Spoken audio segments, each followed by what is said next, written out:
ଯେତେବେଳେ ଆମେ 2036 ମସିହାରେ स्वतंत्र उत्कल प्रदेश शतवार्षिक पालन करूथुबु सेतेबेले ओडिशा केवल शिल्प समृद्ध बा जीडीपी रे अत्यंत अधिक हो गले हबो नाही।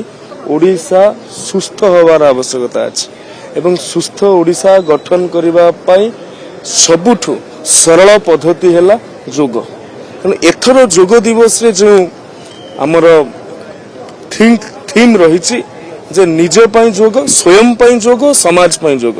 जोगटी आम केवल निजर शारीरिक सुस्थता पई करूछन से कथा नुहे, सामाजिक स्तर रे समुदाय स्तर रे सुस्थ रखिबा पई आमे जोग करिबा एवं शरीर और मन को जोड़ीबार जो पद्धति रही जोग। जोग केवल आगु चिंता करा जाउतला माने टिके परिणत बयस रे वयोवृद्ध लोक जोग करिवे। आज दिन में छात्र छात्री माने युवपीढ़ी माने जो भाव में मानसिक अवसादग्रस्त होउछंती, जो भाव में डिप्रेशन को जाउछंती, जो भाव में एंजाइटी को जाउछंती, सेथुरु वर्तिबा लागि जदि सबुदिन प्रत्येक दिन किछि किछि समय जोग करा जाए निश्चय भाव में जीवन सरल होगा सहित भविष्य समृद्ध हो। निश्चित भाव में ये सरकार जोग को गुरुत्व प्रदान करुछि, समाज रो सुस्थता उपरे गुरुत्व प्रदान करुछि।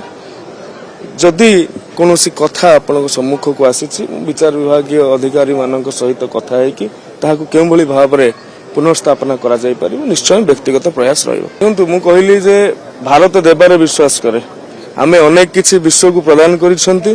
जोग ताहार सर्वश्रेष्ठ अमूल्य संपद। ओडिशा प्रदेश 2036 मसीह रे स्वतंत्र भाव में समृद्ध हेबो, सुस्थ हेबो।